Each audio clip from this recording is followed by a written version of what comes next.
नमस्कार विद्यार्थियों।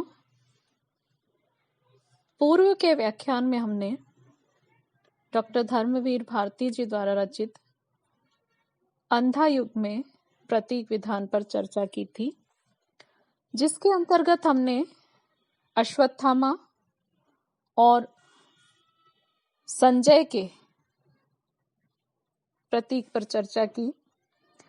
अश्वत्थामा अपनी पराजय और पिता की अमानुषिक क्रूर हत्या से प्रक्षिप्त होकर मानसिक रोगी बन जाता है। यहाँ आकर अश्वत्थामा आज के आधुनिक मानव का प्रतीक बन जाता है। यही मनोवैज्ञानिक स्थिति आज के मानव की है। दूसरी ओर संजय जो है वह तटस्थ, निर्भीक, विवेकशील शिल्पी का प्रतीक होने के साथ निरपेक्ष सत्य और बुद्धिवादी उस मानव का प्रतीक के रूप में सामने आता है जो अंधों के अविवेकी साम्राज्य की चक्रव्यूही नगरी में भटक कर भी त्राण नहीं पाता और निरंतर मोह निशा के भंवर में झूलता कंटकित पट में भटकता फिरता है। इसी क्रम में आज हम लेंगे युयुत्सु को। सत्य की त्रासदी का जीता जागता प्रतीक रूप है युयुत्सु। उसकी आत्मा सत्य की ज्योति का आलिंगन करना चाहती थी, इसीलिए वह पांडवों को सत्य का पक्षधर समझकर उन्हीं का पक्ष लेता है। जीवन में सत्य को सर्वोपरि मानकर पालन करने वाले युयुत्सु को इसका दंड उपेक्षा के रूप में मिलता है। उसको सब ओर से घोर उपेक्षा मिलती है और उसकी आस्था के मानदंड कृष्ण शापग्रस्त हो जाते हैं। सबकी उपेक्षा और मर्मांतक अपमान उसकी आत्मा को छलनी कर देते हैं और वह अनास्था से ऊबकर आत्महत्या की क्रोध में विश्रांति ले लेता है। भारती जी ने युयुत्सु के संपूर्ण जीवन की व्याख्या बहुत ही सटीक प्रतीकात्मक चित्र द्वारा प्रस्तुत की है। युयुत्सु का यह प्रतीकात्मक चित्रण कवि कौशल की उपलब्धि है। देखिए, मैं हूं युयुत्सु, मैं उस पहिए की तरह हूं जो पूरे युद्ध के दौरान में रथ में लगा रहा, पर जिसे जब लगता है कि वह गलत धुरी में लगा था और मैं अपनी इस धुरी से उतर गया। युधिष्ठिर और धृतराष्ट्र अंधी शक्ति उपासना और नेतृत्व वर्ग के साम्राज्य विस्तारवादी संपूर्ण विश्व पर एकाधिपत्य की संकीर्ण और स्वार्थ भावना के प्रतीक है। इसमें अंध आस्थाहीन मानव संस्कृति की प्रत्यालोचना की गई है। प्रथम अंक की आरंभिक पंक्तियों में कौरव नगरी के सिंहासन का चित्र चित्रित है। अंधों से शोभित था युग का सिंहासन, दोनों ही पक्षों में विवेक हारा, दोनों ही पक्षों में जीता अंधापन। जो कुछ कोमल था वह हार गया, द्वापर युग बीत गया। दो प्रहरियों का वार्तालाप मार्मिक अभिव्यंजना करता है। आज कौरव वधवी विधवा हैं, लाखों गिद्ध कुरुक्षेत्र को जाते हैं। अपशकुन अंतःपुर में गांधारी धृतराष्ट्र शोकित हैं। धृतराष्ट्र के युग के अंधत्व के साथ साथ अंधे शासक के प्रतीक भी हैं। धृतराष्ट्र ने अंधे होने पर भी पूरे युग पर अपना शासन चक्र चलाया। उसकी ममता अविवेक से लिपटी हुई थी। उनके चक्षु पटल पर ममता के कारण अविवेक का अंधकार छाया हुआ था, जिसके परिणाम स्वरूप वह कुछ भी देखने में असमर्थ थे। देखेंगे कैसे, वे अंधे हैं। कुछ भी क्या देख सके थे जब तक वे। जो आशंका पहले भूचाल बनकर सबकी चेतना को स्पंदित कर गई थी, उससे अंधे धृतराष्ट्र निरपेक्ष और सुप्त थे और अंधा शासक ममता की रजनी की क्रोध में आकाश कुसुम के सुख की कल्पना कर अंधे स्वार्थ को पाल रहा था। ममता भरी स्वार्थ की गुंजलिका में वशीभूत हो अंधा धृतराष्ट्र बाह्य यथार्थ और सामाजिक मर्यादा को ग्रहण करने में असमर्थ रहा। उसे यथार्थ के चट्टानी धरातल पर जीवन यापन करने वाली संसार का ध्यान ही नहीं था, पर वह संसार स्वतः मेरे अंधेपन से उपजा था। मैंने ही अपने वैयक्तिक संवेदन से जो जाना था, केवल उतना ही था मेरे लिए वस्तु जगत। और जब अविवेक की परिणति विनाश में हुई, तब यही विनाश उसके बाह्य यथार्थ जगत के बोध का माध्यम बना। किंतु उस अंधे शासक की यह विडंबना है कि उसे ज्ञान और विवेक का बोध उसके लिए दृढ़ता के स्थान पर भय उत्पन्न करता है। महाभारत युग का शासन सत्तांध व्यक्तियों द्वारा चलाया जा रहा था, जो विवेक और मर्यादा को देख नहीं पा रहे थे।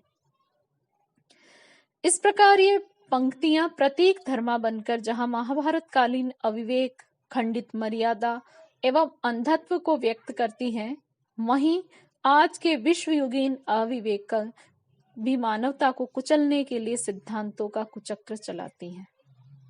इस प्रकार महाभारत की ये पीड़ा आधुनिक मानव की पीड़ा को उद्घाटित करती है। युधिष्ठिर नेतृत्व वर्ग के साथ साथ पेशेवर राजनीतिक के भी प्रतीक है। उनकी शासन व्यवस्था में प्रजा सुखी नहीं है और न ही पूर्व की शासन व्यवस्था में सुखी थी। युधिष्ठिर उस मानव के भी प्रतीक हैं जो विजय की उल्लासमयी पीड़ा में अंदर कहीं से खोखले हैं, कहीं बर्फ की तरह गल रहे हैं।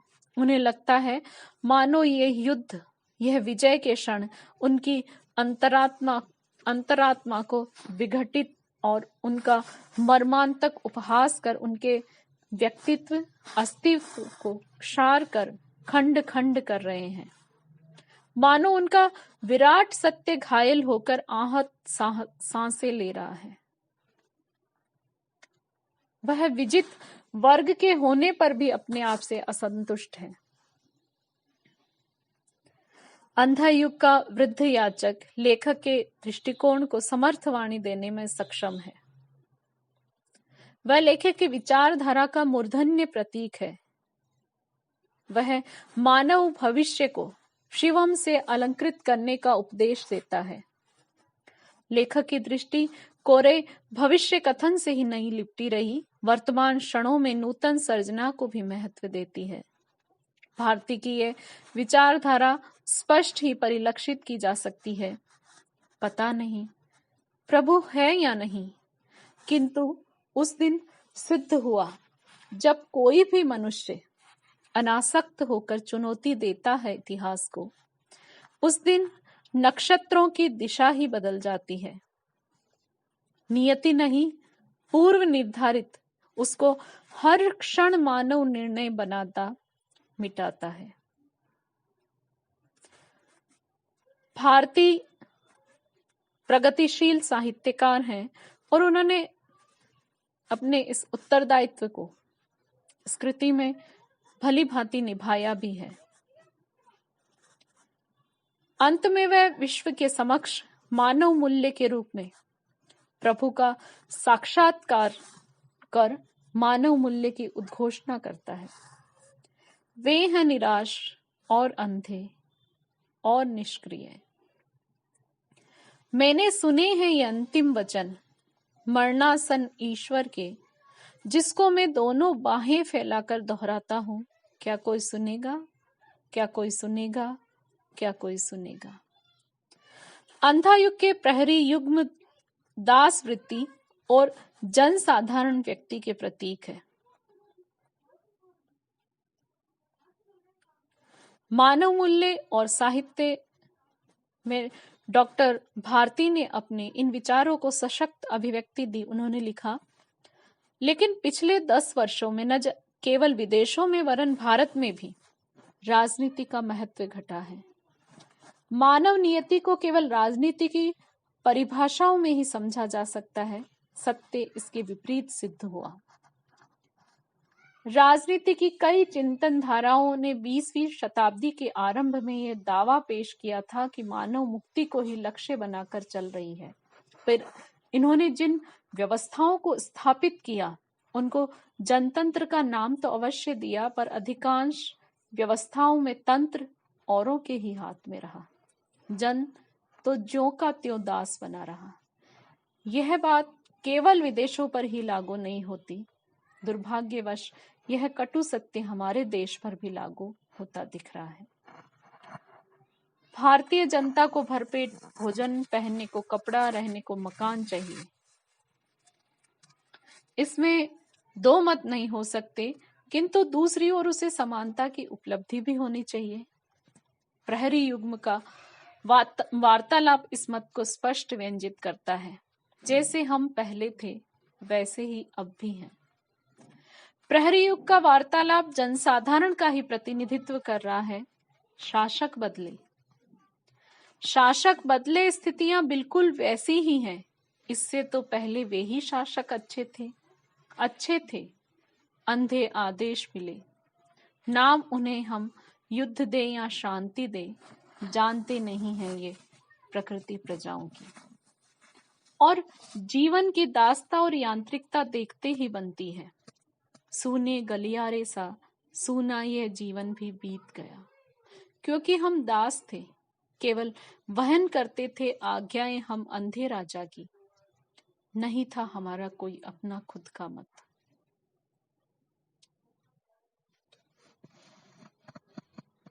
इसके पश्चात मंच पर एक उदासी टहलती है और दूसरी दो और प्रहरी टहलते हैं। प्रहरियों की पदचाप उदासी और शून्यता की सतह को तोड़ती है और उसके अंदर जो पीड़ा वर्तमान है उसे छलछला देती है। रंगमंच पर टहलने वाले बूढ़े प्रहरियों की पदचाप और वार्तालाप उदासी और शून्यता को बेध कर उसे और भी गहरा कर जाते हैं। प्रहरियों के वार्तालाप में व्यंग्य, विडंबना और परितप्त वेदना वर्तमान है। ये प्रहरी व्यर्थता के कड़वे एहसास से थके हुए हैं।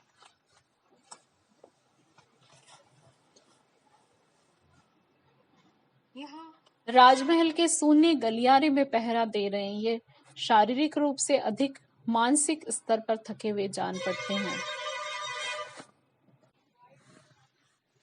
इनका सारा कर्तव्य कर्म निरुद्देश्य और निरर्थक प्रयत्न थकान और व्यक्तित्व को विघटन के अतिरिक्त कुछ नहीं दे सकता। उनके समक्ष अब एक ही मूलभूत प्रश्न मुंह बाएं खड़ा है कि उनके जीवन की सार्थकता आखिर है क्या। 17 दिनों का कार्य अंततः निरर्थक प्रमाणित होता है और यह निरर्थकता उन्हें तोड़ती है। केवल संबंध की शून्यता नहीं है, संबंध विकृत रूप में है। उन्हें सभ्यता संस्कृति की उस विकृति की रक्षा न चाहते हुए भी करनी पड़ती है और यह विकृत अंतरात्मा का ध्वंसावशेष करती चली जाती है। न तो ये अपनी स्वतंत्रता की रक्षा कर पाते, न विकृति का प्रतिरोध कर पाते हैं और तब ये निष्क्रिय नपुंसकता में परिणत होते चले जाते। किंतु वे समर्थ हैं। उनके पास अपना एक विवेक है जिसके आधार पर वे अपने अनुभवों और कार्यों का मूल्यांकन करते हैं। यह विवेक और समर्थता उनकी पीड़ा को और भी तीव्रता प्रदान करते हैं। यह विवेक उन्हें सालता है। समस्त युद्ध जब अविवेक से परिचालित है तब उनका विवेक उन्हें पीड़ित करता है। 17 दिनों के युद्ध का अनुभव उन्हें बार बार काटता है। ये प्रहरी व्यापक परिप्रेक्ष्य में आधुनिक मानव